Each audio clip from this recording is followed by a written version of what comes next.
Okay.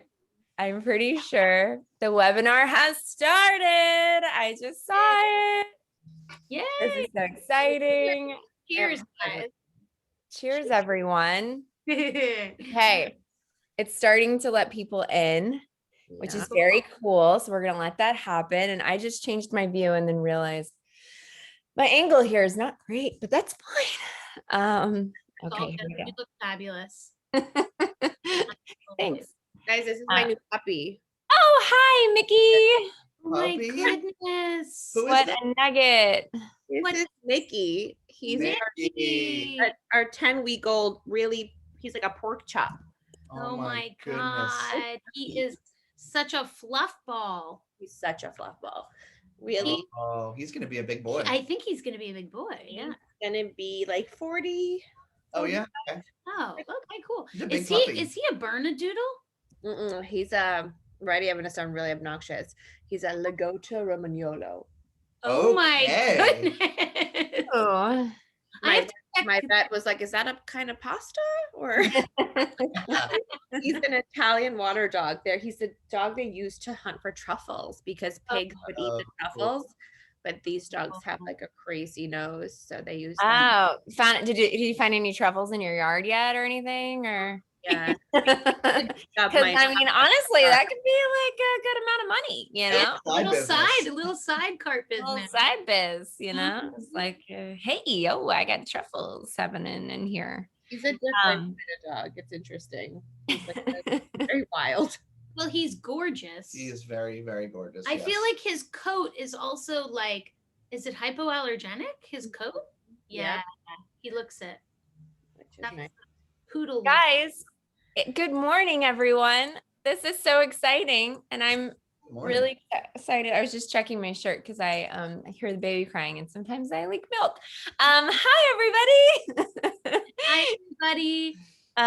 We're so excited to have everyone here for our Coffee with BΑEO Live. This is really fun and so special that you guys get on and join us for this very intimate talk with different folks that we bring on. And today I'm here with my best friend, co-founder of BΑEO, mama to soon be 3, plus about 1 million dogs, some lizards, a bunch of black widows, like things that live all over the place, mini fish, hummingbird right outside of her door. Basically, she is an animal lady. And now that, she's been living in her home for a while, she's just acquired more animals. So Anna Schaefer, everyone. Hi, guys.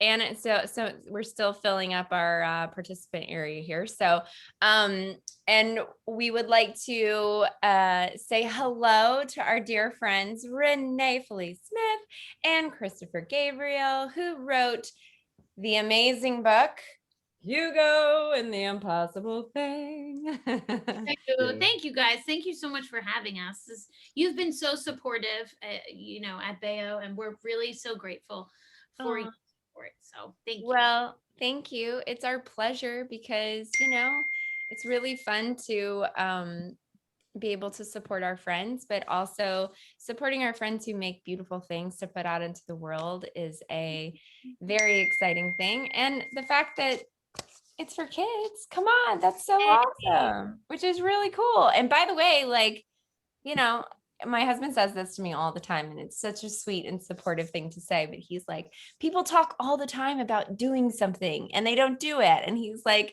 and you guys are doing it, and that's you. Like, you guys are doing it. True. I always say to Chris, nothing inspires me more than like friends making their dreams real, like fully realizing something and making it something tangible. There's nothing more inspiring to me in my life. Yeah. We've had so many friends who have like amazing ideas, and it's always, we're like, how do we get you to do it? Yeah. It's so inspiring when like you see that thing. Yes. And you hold it. Oh, I mean, like, this is crazy that like this was real. This was an idea. Yeah. I know. It's, So cool. it's just proof that like, you know, your ideas can become real. Yeah. Yes. And so anyway, that's me There- on my soapbox. There's about that amazing book. Have you guys read that children's book called What Do You Do with an Idea? Oh Mhm. yeah. It's so great. Love You that. know, it's beautiful, but we read that to our kids. And you know, we say things like, because it's such an abstract thing. So it's kind of like a big thing for little kids, you know, Yeah. that book. But when we read it to them, we try to explain to them as we go through it, like, you know, like when you said this or when you said that. But it's so fun to have a baseline book like that kind of takes you on a journey to what is it that you do with your ideas. And we show them through like, oh, you know, when grandpa did this or when grandma did this, and you guys doing this. And you know, your book has a very similar thing where we're talking, it's kind of a metaphor, you know, you're talking about this impossible thing in your life that you're trying to get through. And how Hugo is just so positive and optimistic, and has such a, he just has such a different heart, you know, where he's like, no, we can do this and we're going to do it together as a team, which is cool. I just want to say hi really quick to everybody. Let's see, Jordan, Aurora, Samantha. Hi, everybody. Thank you so much for joining in. And if you guys want to leave any questions in the question area, feel free to, and we'll get to them towards the end. Anna, do you want to kick us off with a first question for Renee and Chris? I actually have a question. So Yes. I love the book. Thank you. Thank you, Anna. Hugo is just based on, it's the dog that had the surgery, right? Yeah, exactly. So how did sort of the story unfold, or how did you think of, was it obviously after the surgery happened and sort of so can you tell us a little bit about Hugo's story in real life? Sure. Hugo was Can you do this without crying? no. I'll cry with you, so it's totally fine. okay. It's always that's always a good question. I love it.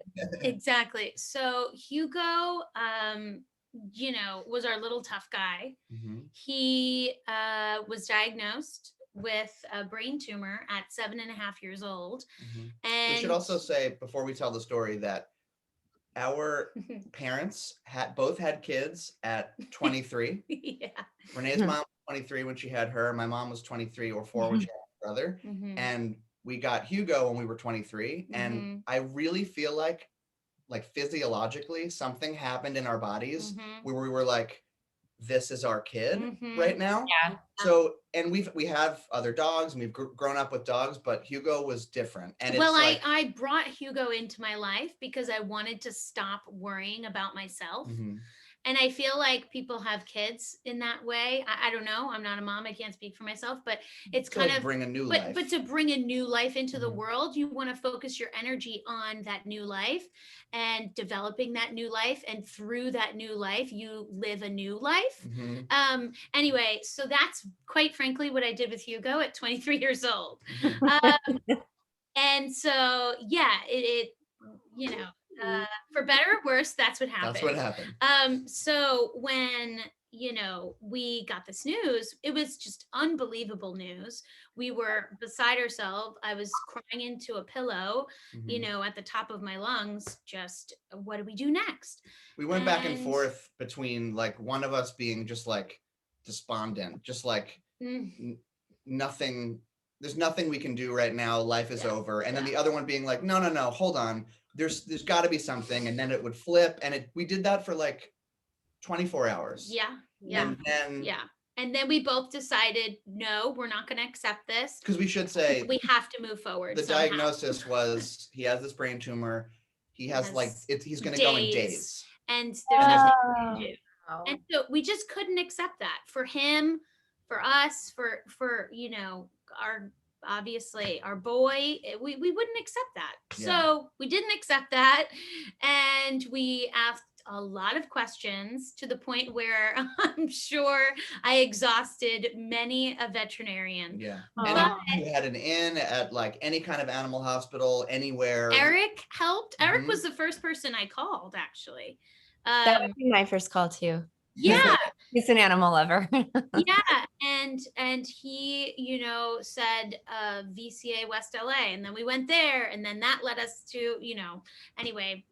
So who turned out to be a huge part of his recovery. Yeah. So Eric's in this book too. I mean, he's folded into one of these, you know, forest creatures as well.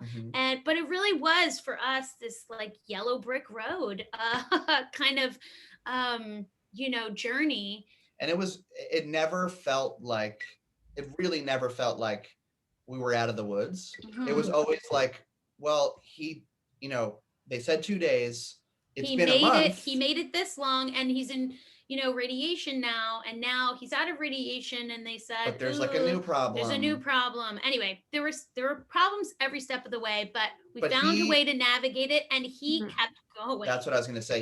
We kept thinking to ourselves, like, we have to make sure we're not doing this for ourselves. Yeah, we were very conscious because of if he's like miserable and we're just like Yeah. keeping him alive, that's bad. Yeah. So we kept like trying to really rationally check in with him and say like, are you, he's eating his food? Oh, and that's He's the playing ultimate, with his toys. you know, I remember when I was a kid, and, you know, one of our family dogs, it was like, well, is he eating, you know? And yeah, Hugo was always eating. Yeah. And that's kind of the telltale sign that they want to keep going. Yeah. So It is. Yeah, that's a big deal.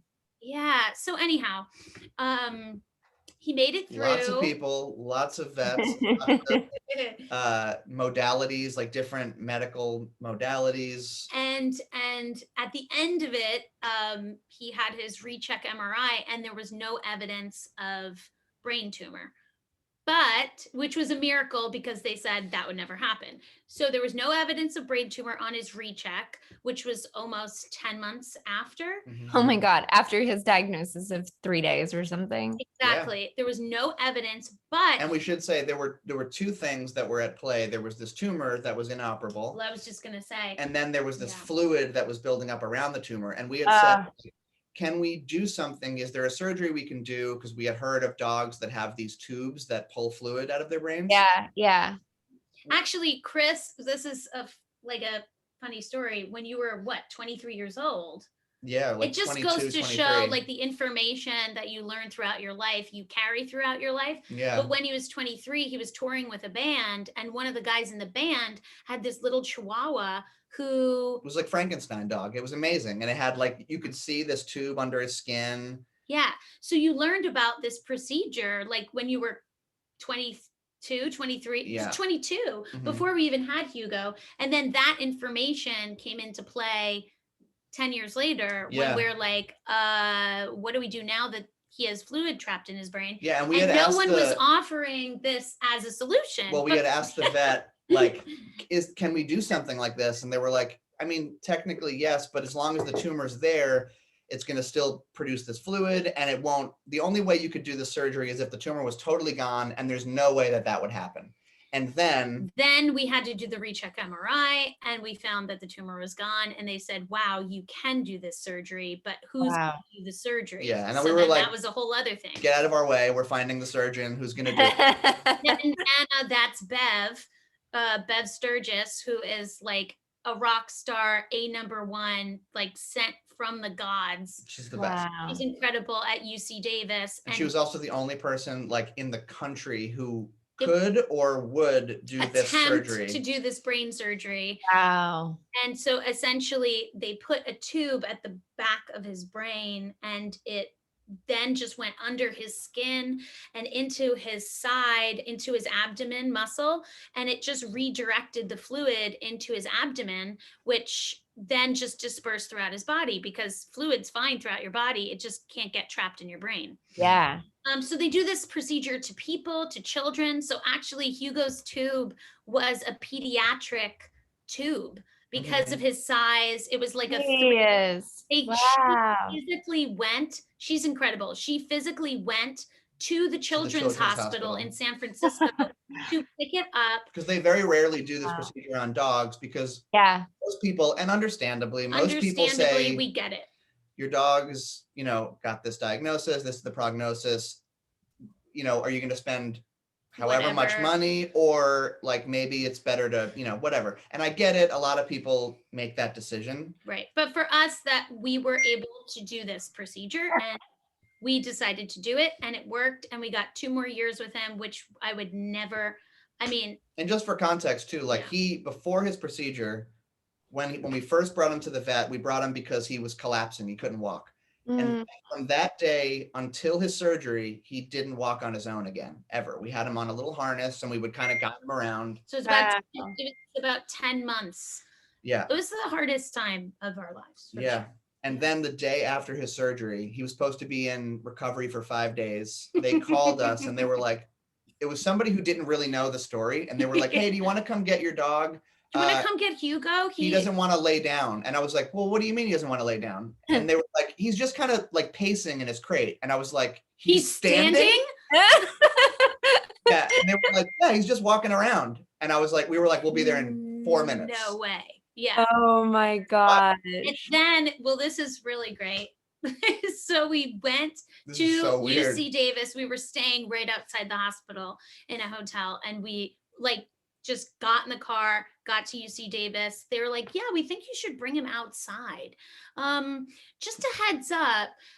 His walking is a little different now. And we're like, oh, okay, whatever. No, he had brain surgery. He had brain surgery. So we're like, yeah, the neural pathways, like something. Yeah. Okay. It'll take time. He'll go through, rehabilitation or whatever. They're like, well, yeah, he's walking fine, but he's walking backwards. He's only walking backwards. Yes. Yeah, for about 3 days. 3 days, he would only walk backwards. Oh my God. We're like, this is incredible. The fact that he was walking, we didn't care what direction he was walking in. It's just so funny. It makes you, it's science is just like, and medicine. It's that is so crazy. The blue wire to the green wire, and only walk backwards. And then once we got him to start walking forward, so he had to quite literally like get used to the motion, and his brain had to remember how to do it. Once he started doing that, he wouldn't make left turns. That actually happened for like 6 months, actually. Yeah. Wow. If he had to go left, he would go right in a circle and then go. So he just would go like, oh, I have to go over there. Let me turn around this way and go that way. It was so fascinating. But he eventually was like, it was like it never happened. He was like fully his old self again. And you had him for how long after that? 2 years. 2 years. Oh my gosh, that's amazing. And he wasn't, he wasn't a young dog, so it's like he did end up living a full life. Yeah, obviously we would have wanted him to be 60. Oh God, in my head, forget it.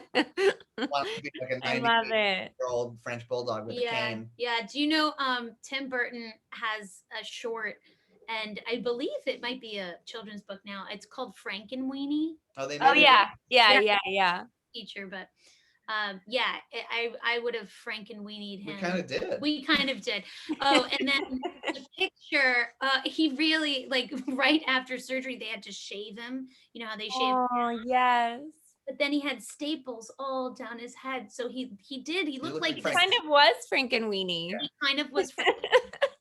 But anyhow, that's the full story. I love it. Yeah. Do you know what I would love to hear, because I actually don't even know this story, but how did you guys meet?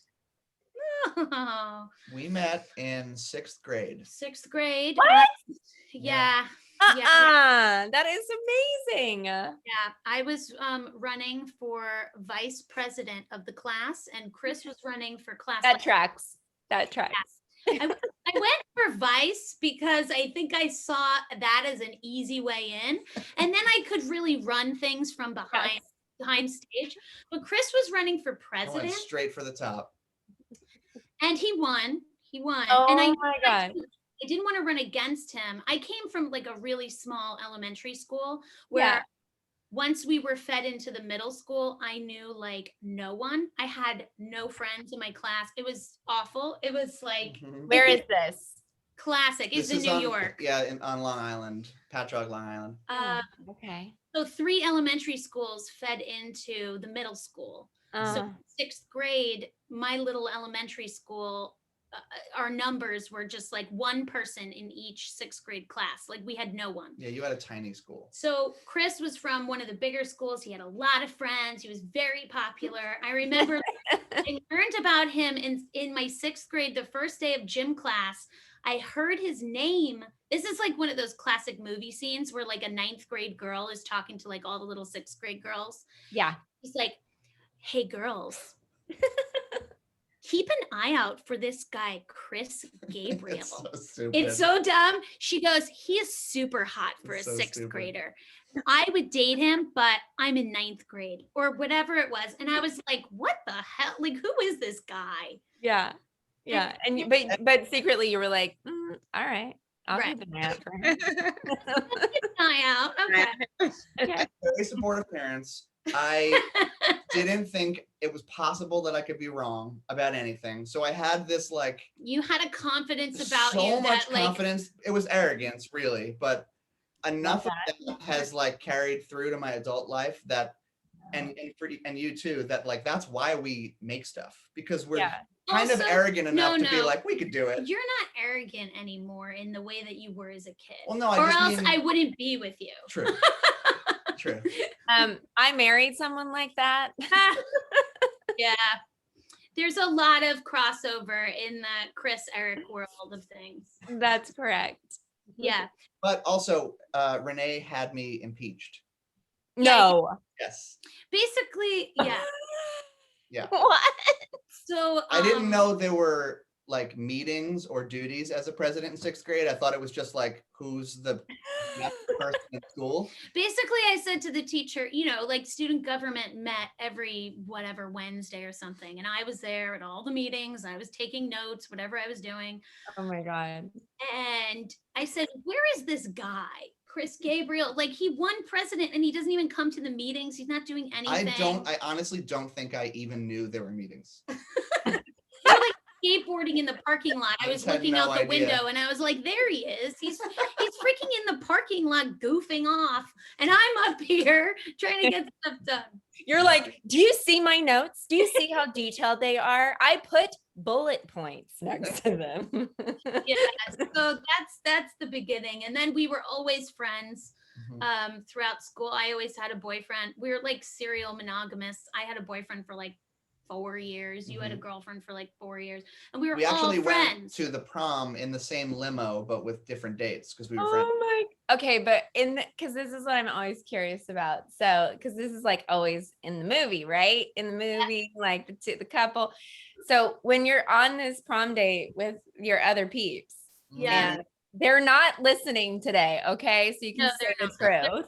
It's fine. Which is, were you guys like into each other at this point, or were you guys like pining, like, oh God, I'm on this date, but I really wish I was with Chris, or I really wish I was with Renee? Here's the thing. Chris always had this way of whenever he talked to me, he'd make me feel like I was the only one in the room in a very genuine way, not in a creepy way, in a very genuine way. And I always held like a space for him. Like he's a very special person that I connect with, but the relationship part never came like into mind. I can distinctly remember like probably sometime in high school thinking like it wasn't time to like try to date Renee because nobody stays with the people that they're with in high school. And I was like, she's not someone that you like date and then break up with. Like if you start dating Renee, that's it. So I kind of knew that and just kind of, it just never happened until we were 23. And I was like, okay, I think maybe it's time to date the person that I'll not stop dating. Right. And at this point, did you guys go to different colleges and then like, but you stayed friends? Yeah. Yeah, we were always friends. Chris's band would play in Manhattan, like around the corner from my dorm room. I went to NYU and yeah, like all the all like the cool indie venues were like all around the NYU dorms. Chris was in a very cool band, I should say, in his former life. He was in a very cool band. They had a lot of fans. It was very big in New York. And so we would go to all of his shows, and I would take my friends to all of his shows. And like one of my friends' roommates like had a crush on him. And then I remember Chris was like, and one of our other friends were coming to NYU to like, I don't know, hang out with the girls. And I was just like a pal. And I was like, yeah, you can crash on my dorm floor, whatever. And then after school, I had graduated from school. You were like in another band, going to another school, whatever. And you asked me then to go see your brothers play. Yeah. My brother. And that was like a date. Well, Renee was like, cool, yeah, cool. Who's going? And I was like, just, I don't know, you. And I was like, no. We always do things in like, where's the group? You know, there were like 5 of us who always hung out together. We did everything, you know, things like this together. And during the play, were you like sweaty the whole time? Because you were like, wait, is this? I was trying to figure it out. I remember during the play, it was like laundry day. And all I had was this like bright yellow sweater that was too small. And I remember being like, why did I wear this? Nailed it. This sweater. Yeah. And then I think we were both confused about what was happening. Because also I didn't want to mess anything up because we were such good friends. Mm-hmm. So I hung out for like 6 months. Like it was like 3 months before I was like, before I even made a move. We just like kept doing stuff and then like being like, just okay, bye. You mean just hanging out? Just going to the movies, going out to dinner. You didn't make a move. Like you didn't kiss her until 3 months after that. Yeah. And did you know the move was coming? I was weird. We started to one of the shows that brought us together was this is my favorite. I love this so much. I'm sorry. I just have to say this is like my favorite conversation ever. Let's keep going. Okay, good. I had an apartment in Brooklyn and my roommate went out of town. And I remember Chris was like, hey, what do you want to do, tonight? We were hanging out like almost every day. It was definitely both of us kind of like, what is happening? Mm-hmm. So we're hanging out every day. And we started watching Ricky Gervais Extras. Oh, the best show. I love it so much. Freaking hilarious. So that show brought us together. We started watching Extras and we started at the beginning of this series. We're like sitting like on opposite ends of the couch show, right? Mm-hmm. And then like every episode or every couple days, we're like sitting a little closer together. Then this one time I'm sitting on the couch, I remember, and you went to like turn it on because it was a DVD, you went to turn it on and then came back down and sat directly next to me on the couch. And I was like, okay, I was right. Yes, something's in the water here. It's happening. Mm-hmm. But then it didn't even happen. I kept every time I left, I was like, nah, she's not into me like that. She's just my friend. No, we just sat directly next to each other on the couch, like arms touching. Electricity, like pulsating between the two arms, but both of you were like, oh. That was the first one. When was the first move? Like, what was that like? It was one of those nights. Hangouts. And it was actually like when I was leaving. Right. I was like, I gotta just do it. Like a good night. Yeah. Yep. 3rd floor of 577 Hicks Street. That's where it was. Mm-hmm. And were you both like, love it? Whoa, that just happened. It was very surreal. I mean, someone from age 11. Yeah. It was just like reorganizing all of that in my brain. And then we had friends that like very close best friends that we had to tell about this. And they were like, wait, what? Mm-hmm. This is like gonna rock the whole group. And we're like, no, it's not gonna rock the group. Did it? No. Rock the group? No. Well, at the very beginning, there was one person who wasn't happy about it. It's fine. It's totally fine. It's fine. But now everything's fine. And yeah, that's the story. I love it. So I actually want to there's a few questions on here that I want to ask you. Where is it? Someone said, can we order in bulk? Oh, it's in the Q&A. Oh, no. Somebody, yes, they did say that. In bulk. Please order in bulk. Yeah, for a school. So where should they do that? Do they go through a bookstore, or how do they do that? Penguin Random House. There is the ability to do that through Penguin Random House. Okay. That would be, we could connect this person to our contact there, and we could help them arrange that. That would be incredible. You know what? The person and send us a message, we can make that connection. Yeah, if they go to our website, hugoandtheimpossiblethings.com, and then we can make the intro to the correct person to talk to at Penguin Random House. Perfect. I was just doing that a minute ago, which is why I was looking off to the side to make sure that I could give that person to show them where it is. So if you go to the website and you click these little buttons right here and you go to contact here, then that'll pop up and you can send them that message. So hopefully whoever's still watching. That would be incredible. Oh, we could also Lily Hernandez. Lily Hernandez. Okay, Lily. Thank you. Another question was, will the signed copy still be sold outside the US? If not, I will buy one without, but I don't have enough money to buy two. So really want to know if I should keep the money behind. Yes, thank you for this question. We hope to have an official announcement very soon, but we are in process of doing this through Premier Collectibles. Thank you, Sarah. With Sarah, yes, Sarah's guidance on that. Yes. And they're just working it out with Penguin Random House, and we're sorry it's taking a minute, but the wheels are in motion. They're sending us like book plates to sign. Like, it's happening. We just don't know when it'll be available yet, but yeah, we'll make an announcement. Hopefully there'll be an announcement soon. So yes, you should hold off and you should wait, and it will happen. Will you guys announce that on your Instagram, on the Hugo and the Impossible Thing Instagram? Definitely. Yes. And okay. I'm sure as well. 110%. So watch for that, Samantha, because that will be happening. And then Tammy asked, how is Champ doing? Yeah, Tammy asked how Champ is doing. And it's so fun because obviously Sarah knew what I was going through, and Sarah told me to reach out to Eric, which I did. And then Eric put me in touch with you, Renee. Yes. And it's the reason he's at UC Davis right now. Amazing. So it's like full circle, and I'm so grateful because the level of care and communication from that team has been like, they call me every morning at 7 a.m. and they call me every night at 9 p.m. like clockwork with updates, like telling me how he's doing. They're like, oh, he's being really stubborn. Any suggestions how to like motivate him? And they sent me pictures and videos.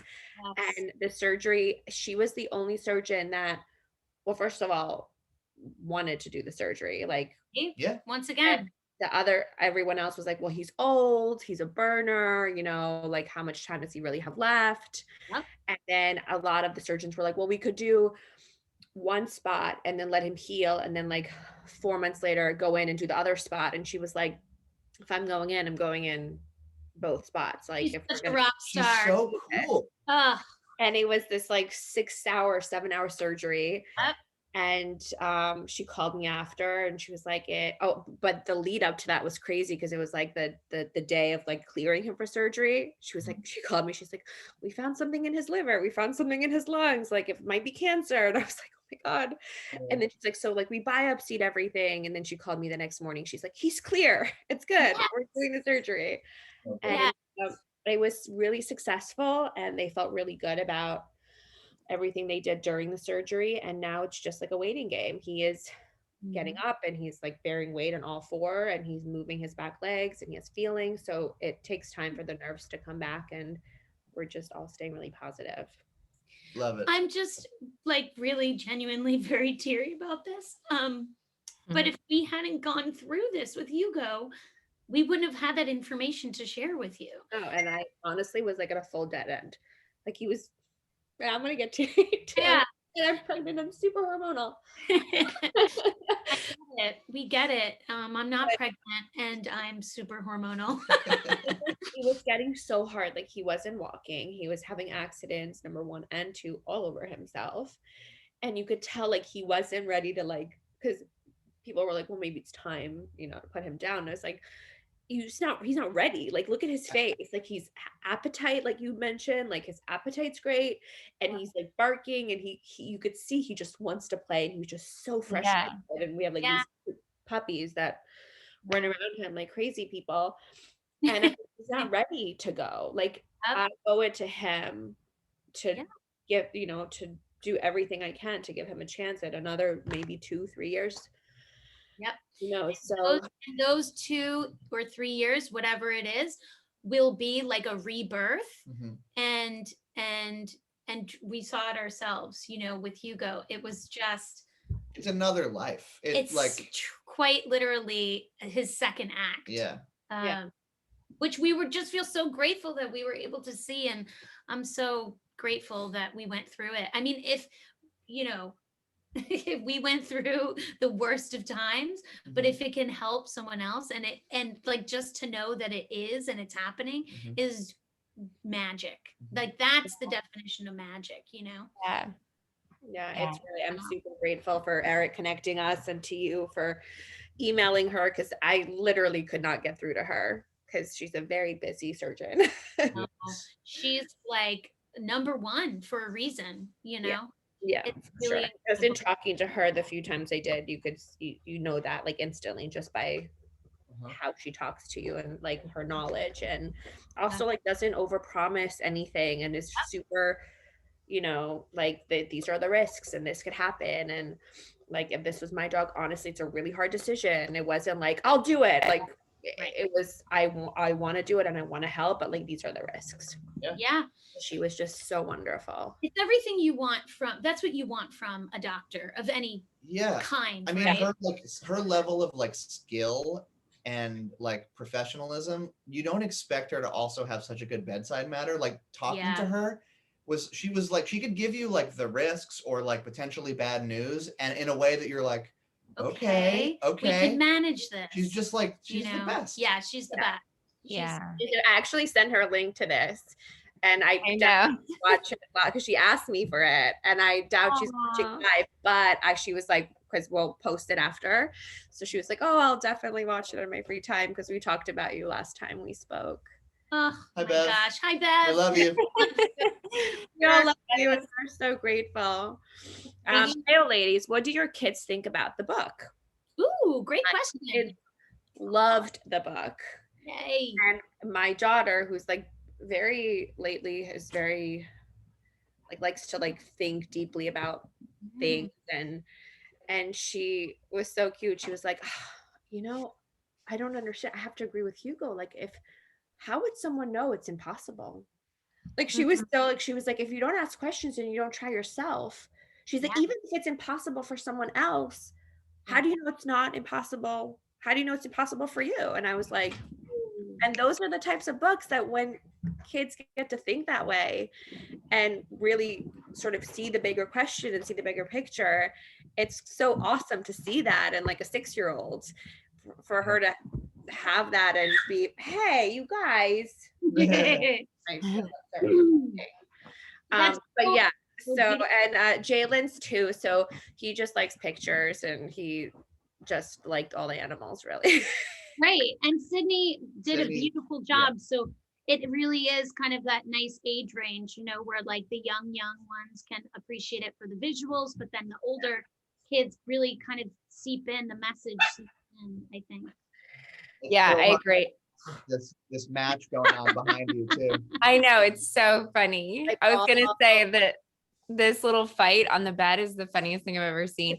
I have to put up a picture that I have that's so cute of Wyatt holding the book up like this, and he's reading to Winter and Esme.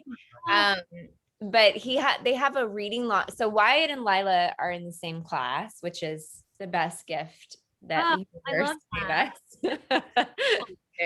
It's so great. And they have a reading log that they do every week. And so every day they have to write down their books and the author and the illustrator and like how long it took them to read it and all that stuff. And so every day he's like, he comes in and he's like, oh, I read, Mighty Robot today, or I read Diary of a Pug, or like whatever it is. And then the other day he was like, I read Hugo and the Impossible Thing by our friends. And I was like, you did? And he goes, yeah, I did. And he goes, do I have to write the whole name, Renee, Felice? No. The answer is no. He could just write. I'm like, the box you have to write in is this big. I was like, you can abbreviate that one. Nene. Nene, I respond to Nene. That's my favorite name, really. I know. That's what Eric calls you, and the kids know you as Nene because he calls you that all the time. So it's really funny when we're like talking about it. And I mean, just knowing that it's in classrooms and that like your kids have read it and respond to it, it's really the greatest gift. Yeah. I'm just like constantly like filled with just, I don't know, this like buoyancy. I'm like, oh my God, I can't believe it's out there. It's very surreal. No, it's amazing. And we had the woman that sent us the story on Instagram that from Brazil. I think she's in Brazil, and she translated for her classroom. She designed like a lesson around Hugo and the Impossible Thing. She translated into like 3 languages and taught it in all 3 languages to the class. My gosh, that is amazing. Portuguese, Spanish, and English. And she said the translation was a little difficult to do, but I worked it out. And I was like, oh my God. Yeah. This is incredible. I love that so much. Was the book about Hugo a mutual idea, or who thought about the idea first? Well, here's where we get into the real woo-woo kind of like universe bringing us, our gifts. My dad is just trying to call me incessantly. When like I'm seeing it happen on the yeah, I hear you. Anyway, it doesn't mean anything bad. It's just the way he does it. All good. It's all good. Calling to say hi is 4 calls. Yeah. If you don't pick up, he doesn't take no for an answer. Boom, boom, boom. Okay. I love you, Dad. Anyway, what was I saying? You were talking about the woo-woo ways of the universe bringing you together. Oh my gosh. So we worked with one of our dear friends, Jamie Wozni, is an incredible teacher. She's a meditation teacher. She's a life coach. She works at the Den. She's a Reiki. Oh yeah. She's a Reiki practitioner at the Den and here in LA. And she also offers like online courses. I can't say enough about Jamie Wozni. She is a gift. If you can ever spend, a 10-minute meditation with her, please do. But she was working with Hugo throughout this time. And she was doing physical Reiki on him, and she receives messages. She's super intuitive. And she had this thought after he healed. She was like, are you guys writing a children's book about, Hugo's journey and what he went through? And we said, no, but we probably should, because everything you've told us to do has come true. Well, we should tell that story too. Oh my God. But she was like, you should do it. And Hugo also wants you to do it because he wants people to be inspired by him. Yeah. And he was still with you at that point, right? Yeah. Oh, yeah. Fully. Yeah. He was healed, but we were still working with her. And yeah. And she's one of our good friends. So we would just see her in our backyard for like, get-togethers and stuff. But real quickly, we should tell you the story. Yeah. When we were this was before we got the news that the tumor had disappeared and that we could go do the surgery. It was kind of at his lowest point where it had been like maybe 8 months and he was not improving. He was declining. He wasn't walking, and they thought that the tumor must be growing still. Yeah. But it turned out. They were telling us again, it was another one of those times where like the doctors were like, it's time to like have a serious thought about, what making a decision. Yeah. And Jamie, we had spoken with Jamie, and she basically said like, I'm so sorry, but I don't think it's time. And it was like, I understand that the gravity of me saying that to you guys, because people are advising you otherwise, but so take it with a grain of salt. Yeah. But this was in like the beginning of the summer, middle of the summer, maybe. Yeah. She's so intuitive. She said, I see him running around the backyard, specifically in October around Halloween. And I think you have to go Northern California. I'm being Oh my pulled from gosh. Northern So weird. California. And I think you have to meet a doctor in Northern California who is going to help you in and around San Francisco specifically. Whoa. It was very weird. And this, again, it was months later when that actually. I need this person's and I need a. Yeah, you do. I need We someone- all need Jamie Wozni in our lives. She is so intuitive and she's so grounded about it. And it's not, when you talk to her, it's not woo-woo. Right. It's just like, this is what I think is gonna happen. And she also, the way she does it, she's like, look, I'm just getting these messages and they're more like feelings. So I'm just going to tell you what they are and So take them if you want to. cut to, we find Bev outside of San Francisco, 30 minutes outside of San Francisco, And look, UC Davis. We should also say we didn't go looking in San Francisco. We were No. specifically looking for who could do this procedure. And there were two vets who could do it. One was in Southern California and one was in UC Davis. And the one in Southern California said, I don't want to do it. It's too risky. And she said, Wow. Yeah. And then Hugo was running around the backyard at our Halloween party, which Jamie was at. So that also came full circle and came true. That just gave me goosebumps all up the left side of my body. Yep. Yeah, it's pretty unreal. So when she told us to write this book, we said, yes, we ma'am. said, yes, ma'am, we'll do anything you tell us to do. Yeah. That is so cool. I love it so much. Yeah. Renee, will you check the chat and make sure that I put the right link in there for the bookstore that, so I went to that bookstore and then you click online shop and it takes you to bookshop.org. Is that correct? Online shop, bookshop. No, they have I think so. If you go to Chevalier. I think you go there and then you buy it through their online shop, which I think is bookshop.org. okay, perfect. But I'm not sure. You can let me know because I did it very quickly. I think, signed books. Oh yeah, you could also do. If you want a signed copy, they also But they don't ship them.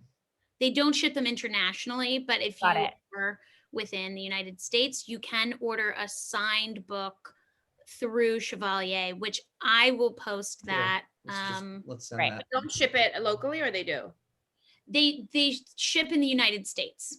Well, that might be. Sorry, that's. Oh, it's there. Oh, great. We'll put this up as But well. So people always ask us if we ship international for BＡO, which we don't. But we found these like 3 companies that set like you get a US address and it gets shipped there, and then they take care of shipping it anywhere in the world. Yeah, there's 3 different ones like There's like- Shipmate and Oh, wow. Even so, maybe for somebody who wants a signed copy, you could look into that, and we could repost those companies again. That's a great idea. You guys are so smart with all of this stuff. We're really, beginner green level. I like to call it we're scrappy because we Yeah. try to like figure it all out on our own. That's the That's the way to story. be. That's the story of our lives. Yeah, getting scrappy. I just saw before we go, I want to ask this question because I think it's actually such a great question, Tammy. Thank you. What does it mean to you when people share their impossible story with you? Ugh, it's such a great question. It's inspiring. Yeah. It's inspiring to hear, it's just proof again that we have power. We have more power than we think we do. Mm-hmm. And, the ways in which humans can kind of follow their curiosity and, like you said, get scrappy.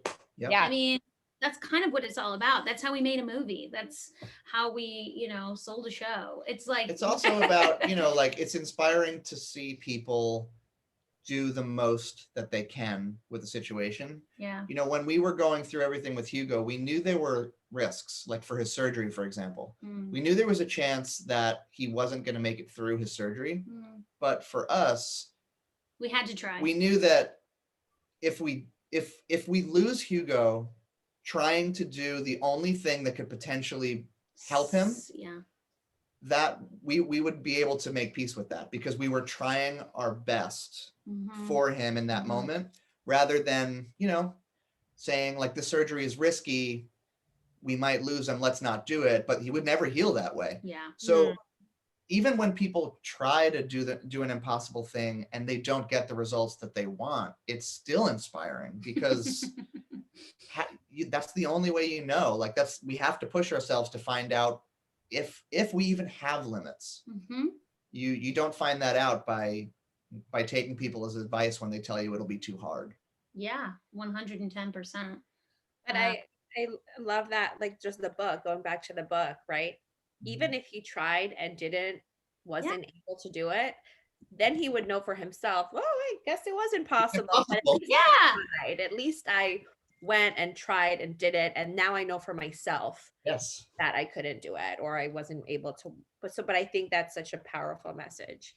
Yeah, it's so true, that personal experience of knowing genuinely for yourself and going to the end of any road, you know, kind of like go all the way to the end, go past you where you think the end is. Keep going, really truly reach the end. Is it truly impossible? And Anna, I think you were saying before that your daughter was asking, like, how do you know something's impossible? Like maybe it's impossible for someone else, but not for me. Yeah. Like that's another great way of looking at it, because that's also true. Yeah. Also, I think even if you do go down the road, like you said, Renee, all the way down, like even where you don't stop, keep going. Even if that one thing maybe is impossible, it could lead you to so many other doors and opportunities. You just don't know. So true. You're absolutely right. Just opening yourself up to take the journey will, I'm sure, bring more in, you know, that you can work with. That puppy boy, that little puppy boy is I know. It's really so nice to have knocked over my lamp, knocked over my phone. And he's really cute. And he's very cute. So cute. He's so cute. Before we jump off here, we always ask a question in Coffee with BΑEO, and it's usually our last question of the event, which is, what's in your cup? Hey, I drank it all. Look at that. It must have been a good coffee talk. Yeah. I drank this Peak green tea powder. Ooh, it's actually matcha powder. It's very I'm drinking very good. It's called mud water. Have you heard of this? That's what it's called. No. It's a real thing. It's like some kind of tea. It's chai tea plus turmeric and like 4 different kinds of mushrooms. And oh my gosh, Eric would love this. He would love it. Amazing. I actually, for the past like 6 months, I've been. Chris is a coffee addict, just so you know. Like, and for him to like another beverage is a big deal. Well, not only I mean, for the past 6 months, like I got into pour over, and I've been making like a huge pot of coffee every day and drinking the whole thing by like 4. Yes. Yeah. It's like, and like, I hear you. Yeah, like that. I started realizing, like, I don't think people are supposed to feel the way I feel. Like, I felt like something's wrong. So I used to drink this, and I ordered it again, and I actually haven't had coffee in like 6 days, which is crazy because normally I would have like a headache. Anyway, mud water, if you're watching, I don't have any Instagram followers, but maybe one day I will. Sponsor me. Yeah. Mud water is very good. Yeah. Sarah wrote today. What are you drinking, guys? Can you guys? My internet is unstable. It's not stable. I'm drinking Nespresso. Just a little Nespresso action with some cream today. My favorite thing is to drink a cappuccino, but it's been about a year since I've ordered one from a coffee shop. We get it. I'm having a smoothie with like God knows what from Sun Life. There's a lot of stuff. Oh yes, like a lot. Their smoothies are so good. I've been chewing it through this whole thing. Is the dog moving your computer? Yeah. Okay. Because I saw it turning and I was like, that's not Anna. He's getting involved. He's getting involved. So to everybody that joined us today, I just wanted to say thank you guys so much. You guys can purchase Hugo and the Impossible Thing at chevalierbooks.com. I put it in the whatever this is, the chat over here. But also if you check out Renee and Chris's Instagram, they will have it in their on their like stories for swipe up, so for easy access. We also are going to send you guys a follow-up email that will have a special discount code for all of you. And I don't remember what it is. So great thing is it'll be in your inbox. I think it's like coffee with Hugo or something like that. Yeah, Something cute. Yeah. And then that's it. And thank you everyone for joining us for this really special conversation. And I loved hearing your origin story. That was so beautiful. So thank you guys. Kind of the first time we've told it in like any sort of public setting. So there you go. I love it so much. I can't wait to see the movie version of your story. It could happen. It's going to be really good. It's going to end with a book written called Hugo and the Impossible Thing. There it is. We got to check Eric's availability to play me in the movie version. That's Always wants to be taller. There we go. Easily done. Easily done. Thanks, guys. This means so much to us. Your support, your kindness, and your sharing your platform and organizing this is really, truly very special and a gift. So we're so happy to do it. And loved having you all. Thank you from France. Thank you everybody who joined. Thank you everybody. We'll see you guys for our next Coffee with BAEO Live. Perfect. Bye everyone. Thank you. Thank you. Bye. Have a great day.